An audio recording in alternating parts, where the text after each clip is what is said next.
Good morning, afternoon, and evening, everyone. And I say that because there are people joining us from all over the world in all sorts of different time zones. And some of them may be listening to it at the recording because they were unable to be here live while we are having this amazing webinar, How to Get More Leads with a Connected Lead Generation Strategy. I'm Laura Stewart. I am the Director of Online Channel Events for SASMAX, a former MSP, and also an author and a radio host. So if you couldn't tell that by now, I just love hosting these webinars because there's so much great content. We get to bring you amazing thought leaders. Just a little housekeeping. The webinar will be about an hour, including Q&A. We like to start on time and end on time. If we get a lot of questions and we need to run a little over, I will address that at the end. Any questions that you have, please type them in the questions pane, but Kendra and I will be answering those at the end of the webinar, but I will be there monitoring that and also monitor the chat in case anybody has any questions or problems that need to be addressed during the webinar. We're really excited to have you here today. And I'd like to introduce a little bit about SASMAX for those of you who do not know SASMAX and what we're doing besides bringing you amazing webinars like this. We are a channel SaaS cloud strategy company. We have an amazing team that works with partners to help you grow your MMR, increase your services revenue, and your company valuation, because at the end of the day, we want to increase your bottom line to make you a better, stronger company. We're an extension of your company. We are a trusted advisor. We're not selling anything to you as resellers. We are helping you grow your business and transform it into a cloud SaaS company. We've vetted vendors to bring you some of the top vendors in their fields to help you meet your client requirements. And most of all, we want to help you think differently, because when you think differently, you can transform your business so quickly, it will blow your mind. I know that for a fact because I had my own MSP, a multi-state company, for 15 years before I sold it. And the guest of our webinar today helped me transform my business. And that is Kendra Lee. And today we're going to be talking about how to get more leads with a connected lead generation strategy. Kendra, in spite of starting her sales career in accounting, failing, I love this part about Kendra, she failed IBM's entry-level sales exam and was told she couldn't sell without an engineering background. She entered sales and proved those naysayers wrong. She turned her knowledge of numbers into a lead generation approach that propelled her to the top 1% of sales professionals in each IT company she sold for. She founded KLA Group, a sales and marketing agency to consult, train, and do it for you so others could beat the odds and get more customers. She's the author of the books The Sales Magnet and Selling Against the Goal, which if you don't have copies, I recommend you get them because my copies are so dog-eared, I might actually have to get more copies of the book because it's so hard to note everything with all the highlights and dog ears and line items and notes that I've written in the notes. So without further ado, I'd like to welcome Kendra Lee. Well, thank you, Laura. It's a pleasure to be here with everyone and to talk about my passion of selling, and that is how you're going to get more leads. And Laura, if you show my favorite next slide here, I have to tell you that we work primarily with IT solution providers, and many of them are principal-led, or the business owner plays a significant role in selling, and they hate cold calling. And then they have people on staff, the salespeople, who also hate cold calling. And they're sitting there trying to figure out how can we generate more leads without actually having to cold call. They've exhausted all of the referrals. They're already asking clients for referrals. They're doing Google AdWords potentially. Maybe they're getting results, maybe they're not. But the last thing they want to have to do is to cold call. So today we're going to talk about, well, what are the strategies that you can use to generate more leads? And I'm going to tell you repeatedly throughout this that you absolutely have to call. But what we want to figure out is how can you have a connected lead generation strategy that will help you to generate leads and not have to cold call or not have to cold call as much. So that's what we're going to talk about today. And Laura, you did a fabulous job of introducing me, so you can skip the next slide that we should have put where you could have it for the introducing. You can skip over that one and go to the next one. My frame of reference as I talk with you today is that of the IT solution provider. This is some of the clients that we work with and have helped in their lead generation and their sales.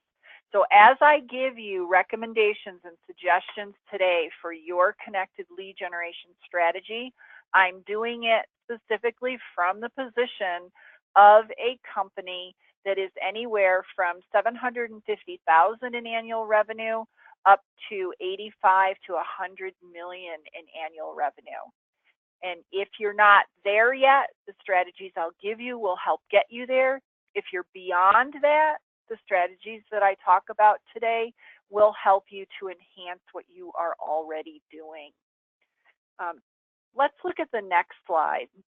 When you are trying to figure out what should your lead generation strategy be, there are three primary areas that I look at: lead generation, prospecting, and hiring, because these are the three ways that you can grow your business at the front end of your sales cycle. On hiring is the first thing that I look at, because there are two questions that I will ask. Do you have enough staff to help you either run your lead generation activities or follow up on them? So that means, do you have enough marketing staff, or do you have enough sales staff? If you don't, then the first thing you need to do before you start your lead generation is to hire someone who can help you, whether you are hiring a staff person or you are outsourcing it. The second question that I ask is, how full is your pipeline? And if you tell me, you can click one more time there, Laura.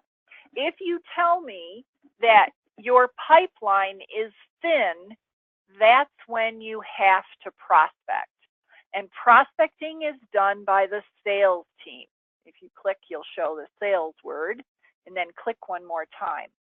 If your pipeline is full, then you can focus on marketing activities, and that's done through your marketing team. So you click and you'll see the marketing word pop up. So two questions you have to ask: how full is my pipeline, and do I have enough staff? Generally, if your pipeline is, let me start that again. If you have enough staff, then we have to look at, are we going to prospect or are we going to do lead generation? In the prospecting with your sales team, they're going to find the leads fastest for you, which is why I say if your pipeline isn't very full, you really have to get out there and you have to do the prospecting. That's where you're forced into doing things like the cold calling and the email. If, on the other hand, your pipeline is looking pretty good, you may have a steady stream of managed services, monthly recurring revenue, then you can do lead generation activities that take longer to come to fruition. I'm going to talk about both the prospecting side and the lead generation side for you today. But I wanted you to know, where should you be focusing first, depending on when you look at your pipeline and how full it is. Okay, so if we go to our next slide, here you see our fear of cold calling again. Regardless of whether you like cold calling or you don't, you have to do some form of calling. What our goal is to figure out, well, how can we warm up our calls so that we can generate more leads and make it easier when we call to get a response. That's what we're trying to do in our lead generation and with our connected strategy. When you're running lead generation, you'll see that there are 14 different ways that you can do that. And Laura, if you click ahead, we'll see that here. There are personal attraction strategies, collaborative attraction strategies, and digital attraction strategies that you can use to generate more business. Under the man, we have our personal attraction strategies. These are things that feel very one-to-one to a prospect.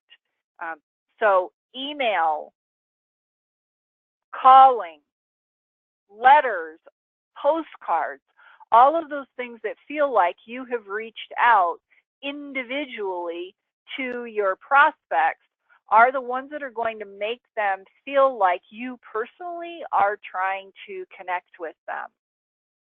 Under the collaborative attraction strategies, those are things where you need to collaborate with other people to generate your leads.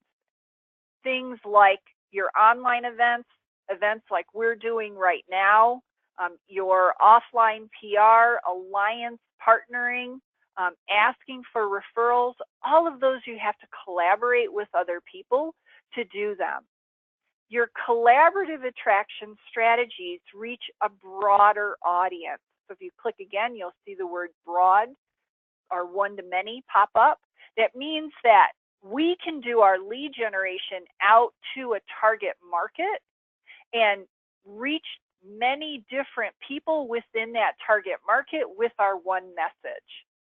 They're not expecting that it feel very individualized like your personal attraction strategies, but yet they're still going to see you and get to know you and start to hear about things that are important for them to know. So those are our collaborative attraction strategies. And then the last type are the digital attraction strategies. Here you're doing things over the internet. This is where you might be blogging. You can do the social networking. You can use social media. You can use social advertising. All of those things that you might do over the internet, they are also a one-to-many strategy. So if you click one more time, you'll see that. When you're looking at putting together your lead generation strategy, you need a combination of one-to-one strategies that you're using and one-to-many strategies.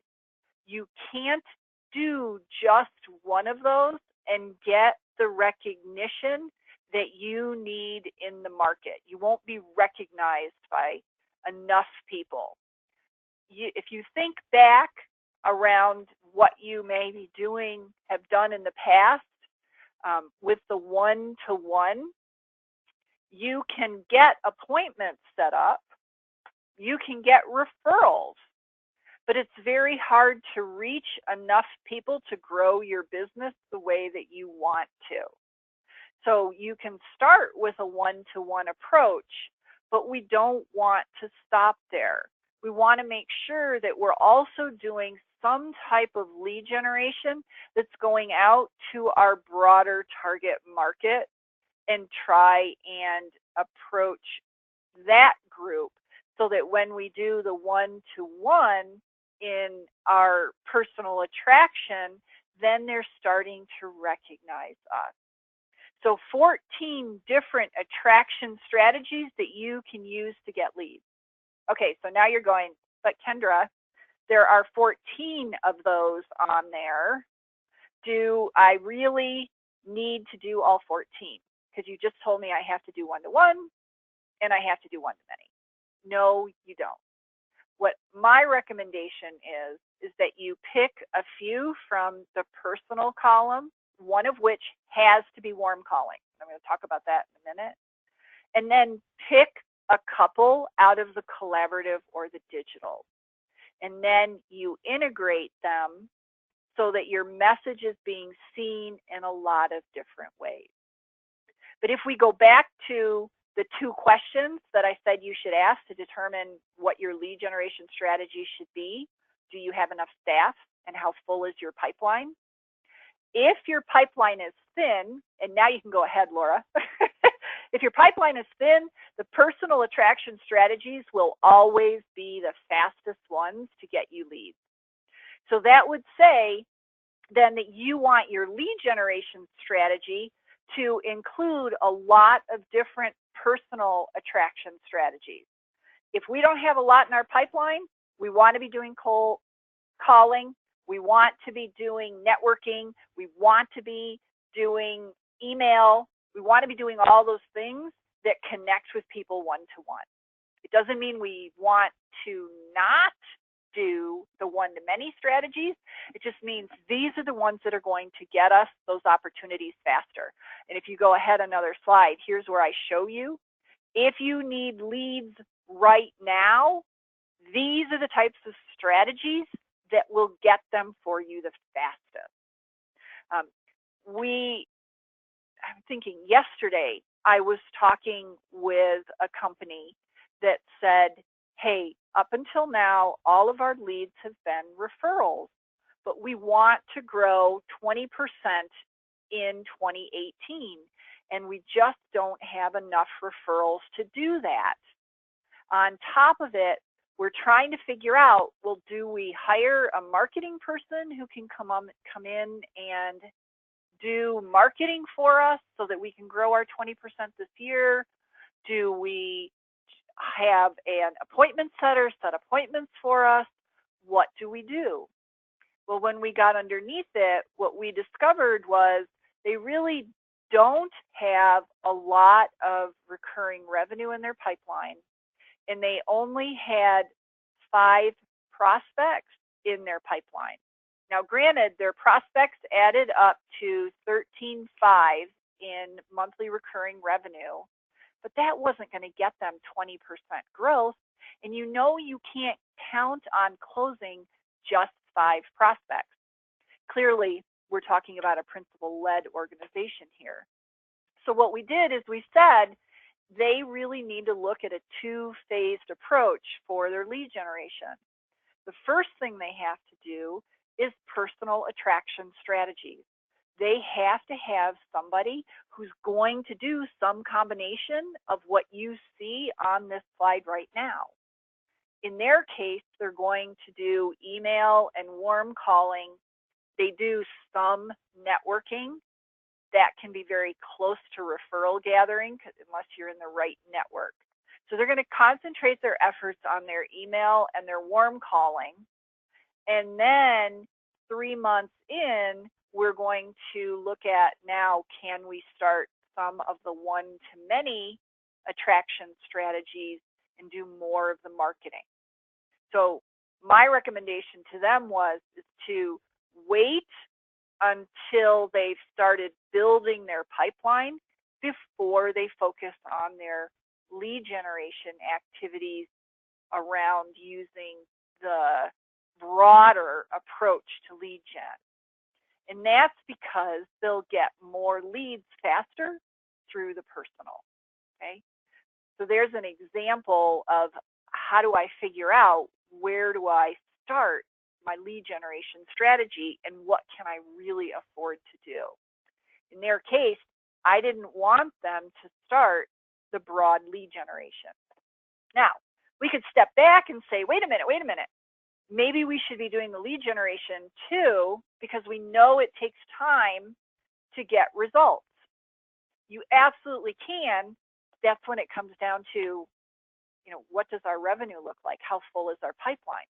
If we don't have a good stream of revenue coming in on a monthly basis, then it's harder to implement a longer term lead generation strategy, right?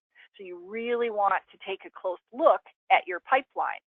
If you can, I'd like to see you get started right away, okay? All right, I know I'm throwing a lot at you. I do this all the time where I give you lots and lots of information to think about. All right, so If you need leads right now, you have to be a bloodhound.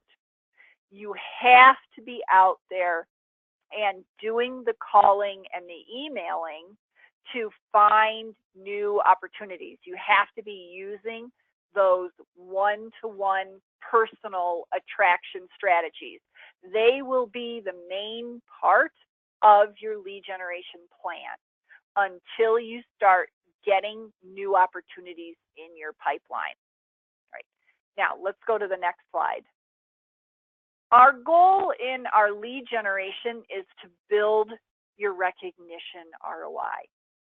And what this shows you is across the bottom, the buyer's opinion, how your buyers think about you. Do they like you? If they are very pleased with the work that you're doing and you have strong buyer's opinions, but you're not well known in the market, then you have what's known as referral recognition. This means that your clients who love you are going to refer you. If you have strong buyer's opinion and you're known in the market fairly well, then you could have contender recognition. With contender recognition, that means when a company in your target market is making a decision for the solutions that you sell, let's say you sell managed IT or you have a security solution, when they're looking for somebody to help them, your name is one they recognize, and you're going to be one of 2 or 3 companies that they invite in to talk to. In contender recognition, it's great. If they do a Google search, they see your name, they're going to go, oh yeah, I recognize KLA Group, I'm going to call them. Or, oh yeah, I've heard Kendra Lee speak before, I'm going to call her because we need help with lead generation. Okay. They'll know that you're one of the people that they should call. The challenge is they may also recognize 2 other companies and call them. And the decision criteria that they use when you're in contender recognition often comes down to who has the best price. They frequently don't see the difference between what you do and what 2 other companies do. And so they make their decision only based on who has the best price. That puts a lot of pressure on you or your sales team during the sales process to show what makes you different so that they'll choose you over someone else. Now, if you have high buyer's opinion and very high market ubiquity, so you're well known in your target market, then you've achieved what we call expert status recognition. Here, companies expect that they're going to have to pay more because you are the recognized expert. And you'll know that you've achieved this because when they call in or when they email you, they'll say something like, oh, I don't know if we can afford you, but I really wanted to talk and see if we might be able to work together. And in expert status recognition, here, there often aren't other companies that they're talking to. They're coming to you because you're the expert and they want to see if they can afford you. And they'll pay a little bit more because they're expecting your expertise will help them in ways that your competitors cannot. So our goal is to move from referral recognition into contender recognition and then up into expert status recognition. So don't go anywhere yet, Laura. With your lead generation strategy, when you're doing one-to-one, the referral recognition quadrant is often where you are, and then you can move into contender recognition the more people you can talk to.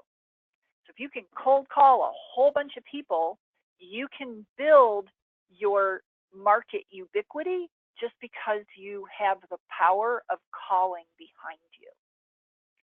If you can implement some of the one-to-many lead generation strategies or attraction strategies that I talked about, that will help you to build your market ubiquity and move you into your contender recognition box.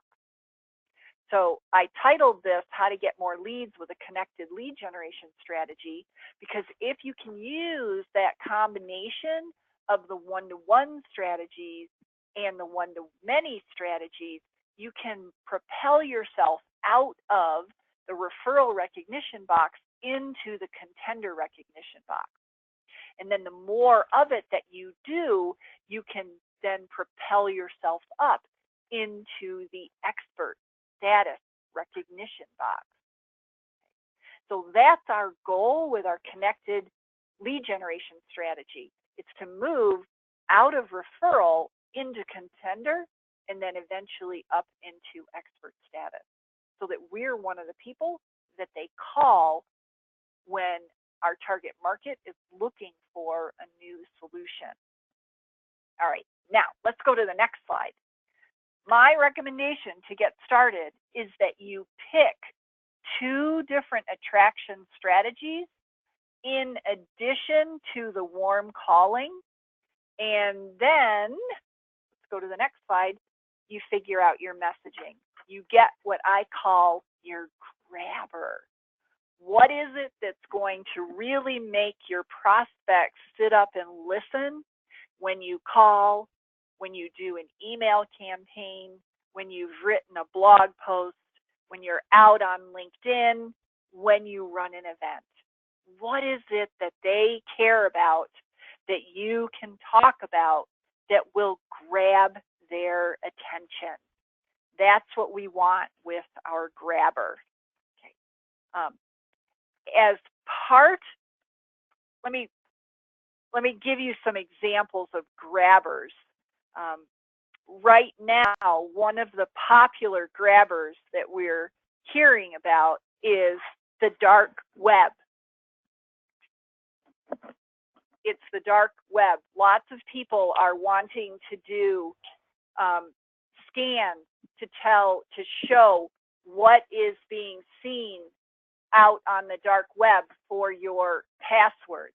Okay, we're seeing that a lot. This is the new up and coming thing. Security and getting hacking was the thing last year that we heard a lot about because so many companies were getting hacked, and it was very visible in the news. So you want to be thinking about what's the most important thing that my target market cares about, and that's what your grabber is.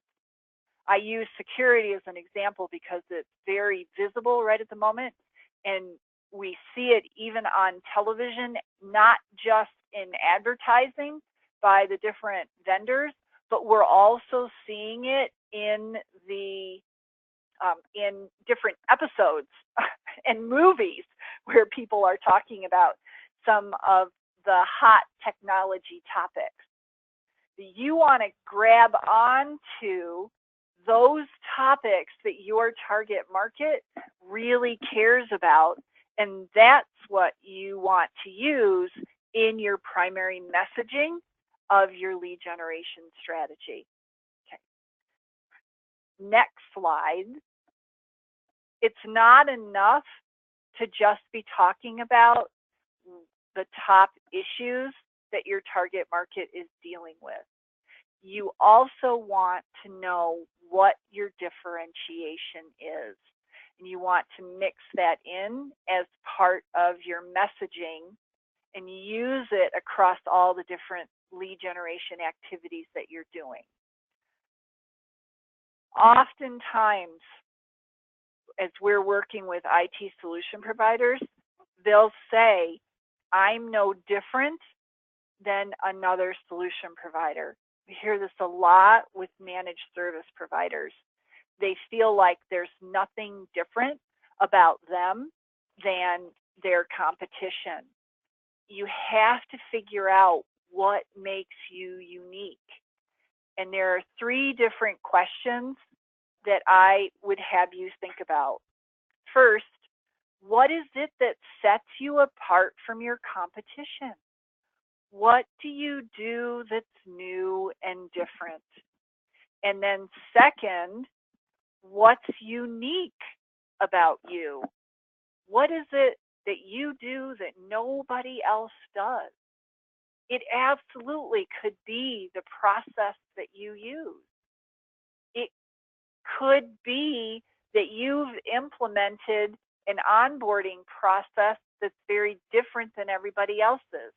It could be how you put together how you package the different solutions that you offer. And then the third question is, why you? Why would clients work with you? What is it about you that makes your company special? And if you look at the next slide, I've got some lists of differentiators. Oh, nope, I've got, do you know what your differentiators are? One of the clients that we work with, we were putting together his lead generation strategy. We'd outlined the business issues that they needed to, that they felt were the top ones that they were going to focus on in the target market. And we got to the point where we were talking about differentiation, and he just said, oh my gosh, I just can't figure out what makes us different. He said, all of my peers that I talk to have the same processes we do. They're targeting our same target market. We've got great people on staff, but so do they. I don't know what makes us different. He said, and I don't know how to figure it out. So what we did is he and we went and interviewed some of their clients to find out, what did clients think made them different? And what's been really interesting is, you know, companies have realized the importance of technology now for more than a decade. And there are a lot of companies that see the value that technology plays in their business. As a result, they've worked with a lot of different vendors. Even if you're a managed service provider or a cloud provider, you know, that's been around now long enough that there are quite a number of companies that have had multiple vendors that they've worked with.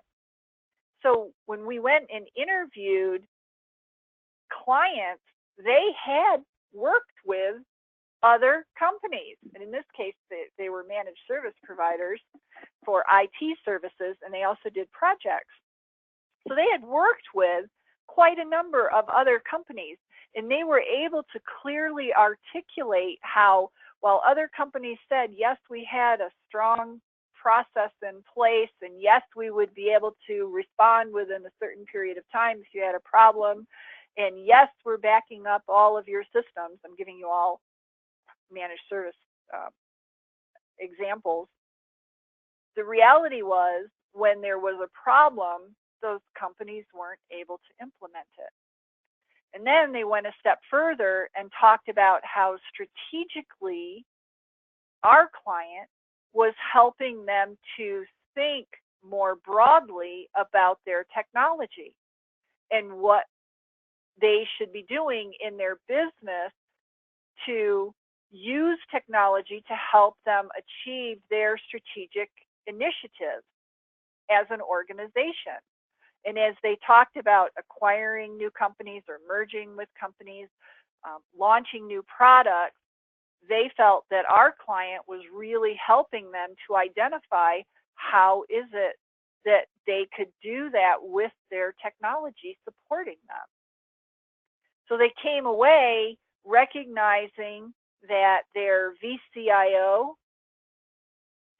offering, I guess is the way I would put it, was a true differentiator for them, in addition to the process piece, because they actually had done it. Another great example, you can go to the next slide, Laura, because I've got examples here.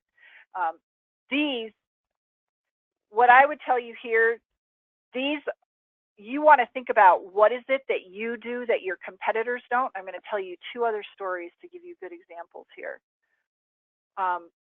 We have a client that's based in Florida that went through the hurricane that, by the way, kept Laura from being on our last webinar, SaaSmax webinar that we did in September, because she was evacuated at the time that we delivered the webinar. That client had to shut down every single one of their clients' systems because they were being evacuated for the hurricane, and then had to bring every single one of them back up again when they were able to come back in. What a huge differentiator to be able to say, not only have we tested what we say we can do, but we have done it, and we've done it successfully, and we can tell you the exact process to do it. So there's a huge example of a differentiator that you can use. And then from a solution perspective, we have another client that has uniquely bundled the Microsoft offerings. And they have come up with their own names for their bundles, as well as mixed in their own services. And that unique bundling is what has created a differentiation for them versus just saying, oh, we sell Office 365. Or yes, we can work with you on Azure, or we can do custom programming for you. If you click one more time, your differentiators are not your certifications, okay? A lot of people think it's the certifications or the numbers of years that you've had in business, and oftentimes it's not your cross-industry expertise either. If you don't know what your differentiators are, go ask your customers. Okay. So let's go on to the next slide. You, in your lead generation strategy, want to focus on those business issues, those priorities, and those differentiators that matter to your target market the most. And you want to spread the word out into your target market so that people in your target market know you can help them. And you start to build your market ubiquity that way. And you do it through using those 14 different attraction strategies. What I would tell you is that more than the attraction strategies, it's the fact that you are consistently communicating, and you're consistently communicating with the grabber and your differentiators. Those are the things that make the difference. And so if we go to the next slide, what you want to do is pick two of those attraction strategies that I talked about. Pick one from the one-to-one, which are the personal attraction strategies, and pick one from either the digital or the collaborative that you're going to use, combine it with warm calling, and then do it. That's what will help with you to be able to get your message out very consistently. Now remember, we work with companies that are 750,000 in annual revenue up to 85 to 100 million. They don't have a lot of resources at their fingertips. So I'm not going to give you guidelines or a strategy that's going to be hard for you to implement. I'm going to give you something that's realistic. That's why I'm saying start with two. And the third one that must be calling.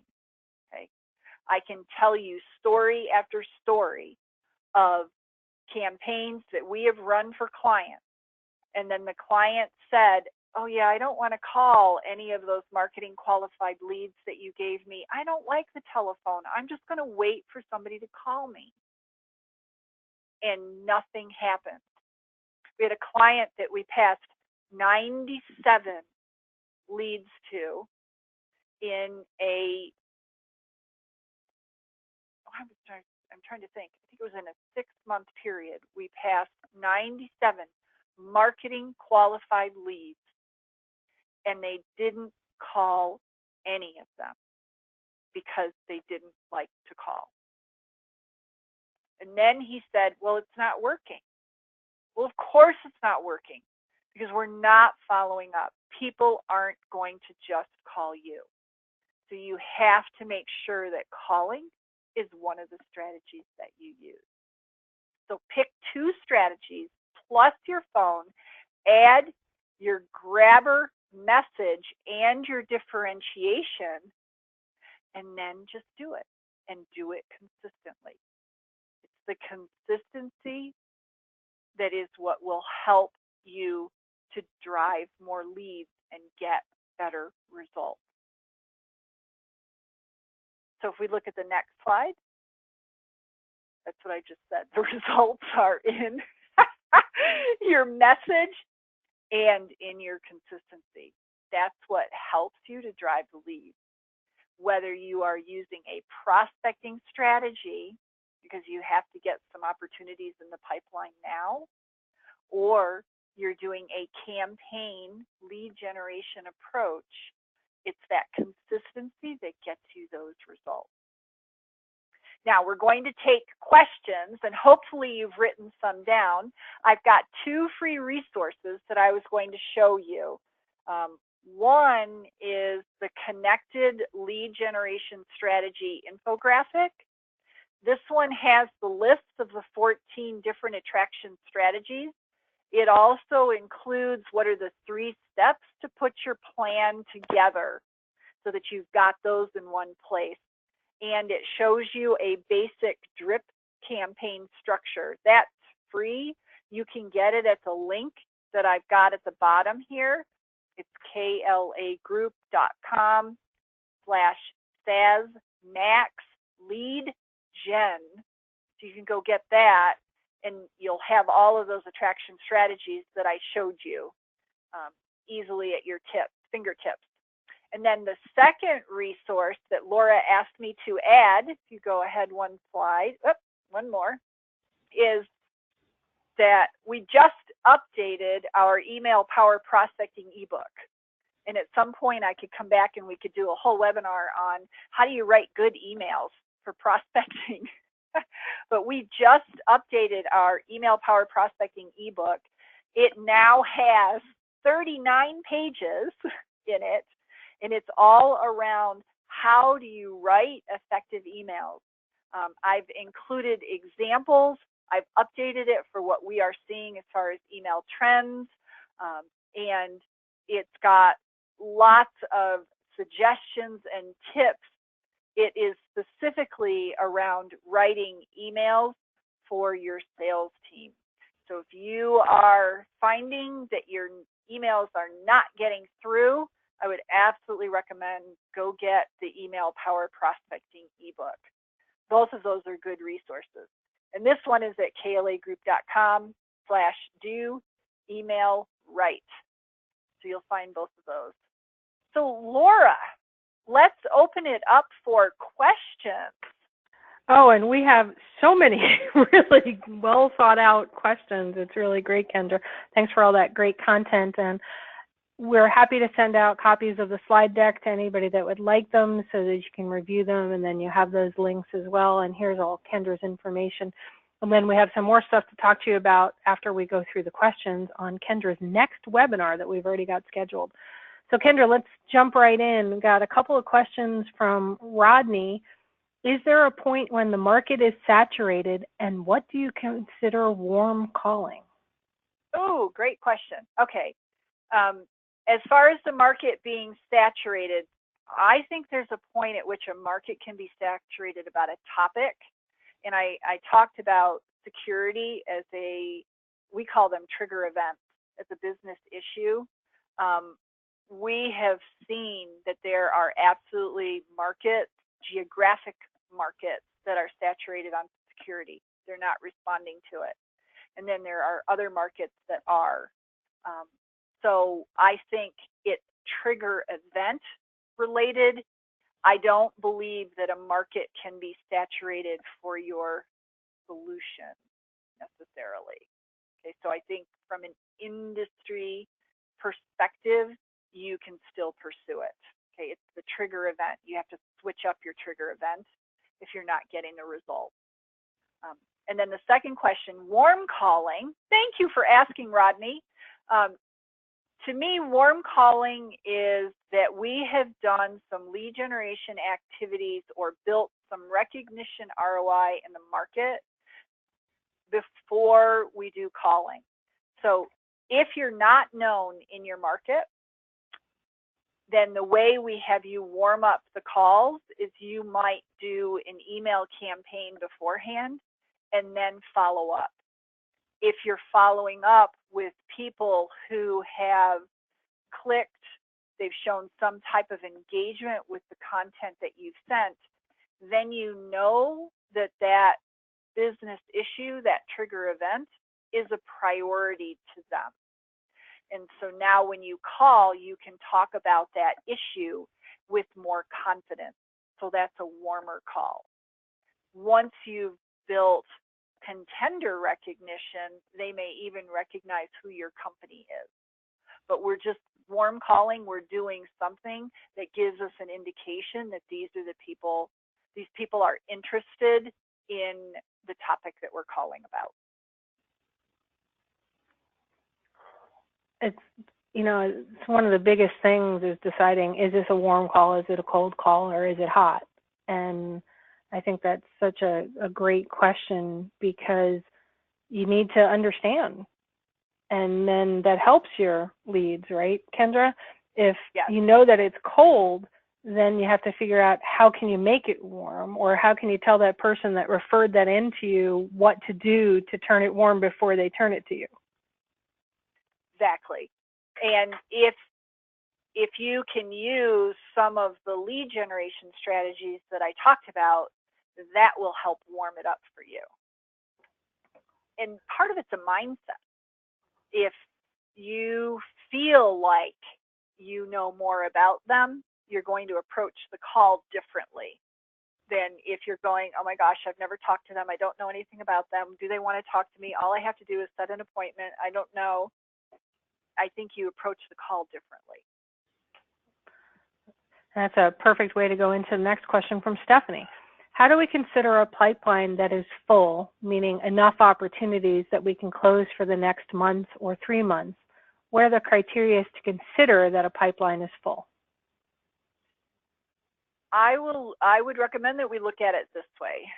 With your lead generation campaigns, let's say we're running email campaigns, and we do them in burst series that go usually over 8 to 12 weeks, depending on the topic and the desire. You need enough in your pipeline that you can let that campaign run that time period to then generate marketing qualified leads that you'll follow up on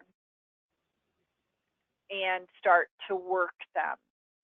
If you don't have enough in the pipeline to sustain the business while the campaigns are running, you need leads right now, or the business is going to be in a bad position, then you should be doing prospecting. Okay. If you've got either enough in the pipeline or you've got enough recurring revenue that the business is not in a risky position, then I would say you can definitely do the lead generation. But you're going to do both, because warm calling is part of both strategies. It's just a matter of, can we sit back and not do as much aggressive calling or not? If we can sit back and not have to be aggressively calling, aggressively looking for new leads, then you can afford to do lead generation. Do you ever consider that a pipeline is full?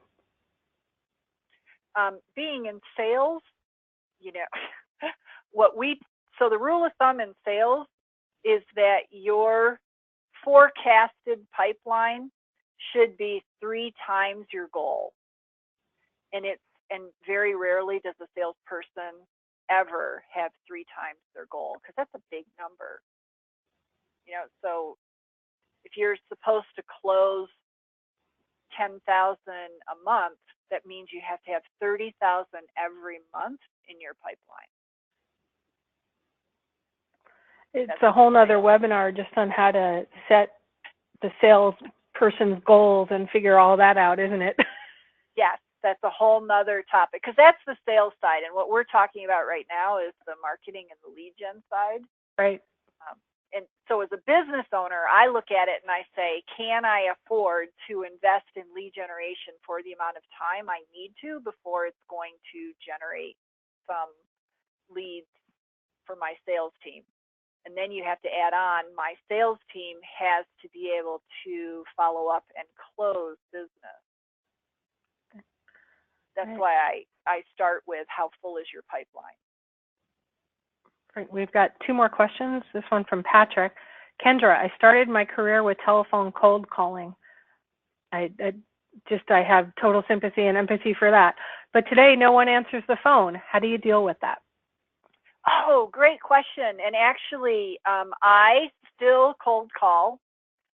Selling, I love selling. It's my favorite part of my job, because I love talking to people. And I love talking to them about the challenges and what could they do, and giving them recommendations. So I still call every single week as part of my role. It's not something I've given up as the business owner. And I have empathy for you on them not answering. However, I will tell you, it depends on your market. I was just calling yesterday, and I reached a person 50% of the time. Now, it wasn't necessarily the person I wanted to talk to, but I reached a live person so that I could get more information to find out, well, when would be the better time. And actually, with a couple of the people I talked to, I got them to put me on the calendar of the person I was actually trying to reach. So you can't stop calling because of that.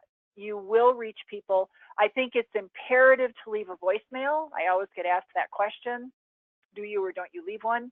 I say absolutely every single time. Otherwise, you have wasted your time. They don't know that you're trying to reach them unless you leave them a voicemail. And then my recommendation is you follow up with an email, because the reality is they're probably not going to call you back, but they will respond to an email some of the time. And then I showed you my bloodhound slide where I said you have to be a bloodhound. It can take at least 9 attempts to get somebody to return your call. So if it's going to take them 9 attempts before they're going to feel like they have to, that means you have to have called and left 9 voicemails and probably sent 9 emails. And after that, they're going to realize that you're probably not going away, and they will respond. So, Patrick, keep at it. Use your grabber, and you'll start seeing that you reach some people. Last question is from Rodney again. I get emails from telemarketing companies focusing on the IT businesses all the time. Are they any good? And I'd qualify that. How do you know if they are? I know some of them, so I want to be careful. I'm going to answer it this way, Rodney. I believe that sales is a fundamental function of your business. And so I believe that sales has to be done within the company. I think there are some things you can outsource. You can absolutely outsource your lead generation, emails, your campaigns. I mean, we do that for clients now. I don't believe in outsourcing the calling. And my philosophy there is twofold. One, nobody can know your business as well as you do. Nobody will have the same passion and understand the differentiation as well as somebody who works in your company. Secondly, if you're going to have a truly viable, saleable business, you have to be able to generate your own sales. So I believe that that's something you need to do yourself. I know there are companies that are out there that do telemarketing. I would say look at their references, go ask people, and key questions that I would ask are, have they worked in your particular area of technology before? And have they worked calling your market before? Because if you're calling doctors firms or doctors' offices or construction firms, they're very different, and how you gain access to them is very different. So those are two things I would look at, and then I might ask them to do a sample cold call to you so that you could hear what it sounds like. So like a role play. So those are three things you could do to test them. Laura, what would you add? Because you might have some suggestions there.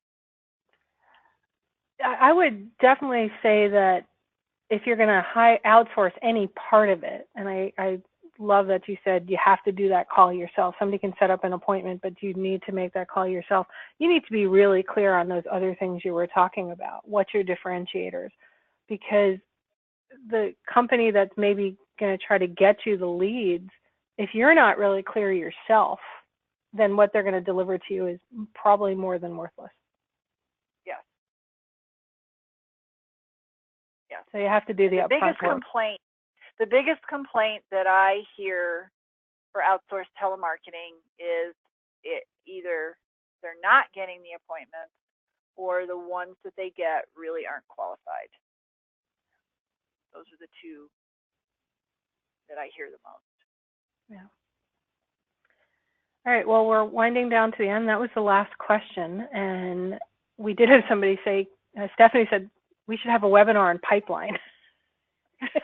So Kendra, you and I are going to have to talk about maybe doing another one in this series from you on pipeline. We can talk about that offline, but thanks, Stephanie. Great idea. Which reminds me, everybody, there is a survey at the end of this webinar, which gives you an opportunity to give us feedback on it and also to tell us what else you'd like to hear. So we do read those all the time, and we use those to help give you some great insight from thought leaders. So can I ask Stephanie sure. to add what you'd like to know about the pipeline? So, because there are a lot of places we could go with pipeline. So if you want that one, tell us more. Perfect. She said pipeline management. Just type that into the survey, Stephanie, so that we have it all in one place and can grab it. And because we just finished talking about lead gen and we had spoken about hiring before, Kendra is going to be with us on August 9th and talk about how to make more dollars on your solutions. And there's the link to go register for that day's webinar. Might as well get it on your calendar, August 9th at 2 p.m. Eastern, 11 a.m. Pacific. And if you have any questions about SaaSmax, you're not already a SaaSmax partner, please reach out to Clinton Gatewood, our VP of Channel Development, really our channel chief. There's his phone number and his email, and he can connect you up with our channel strategy team to help you just get moving forward with everything that you learned here. And you have Kendra's information as well. If you'd like a copy of this slide deck, please reach out to me. And I will be sending out the recording from this, so you will have that no matter what. Kendra, thank you so much, as always, for just really giving such strategic and actionable ideas in the webinar. Thank you very much for having me. It's such a pleasure. And everybody, I wish for you the best day possible. Go out there, make some phone calls. Kendra couldn't stress that enough, and I stressed it enough too. And find out what your differentiators are. It's all about asking the right questions. If you listen to my radio show, you know that that's what I'm all about, because if you want to grow your business, you have to be able to ask yourself the hard questions. Kendra posed so many brilliant questions. Thank you all so much for being here. Have a great day, and go out there and win a new client.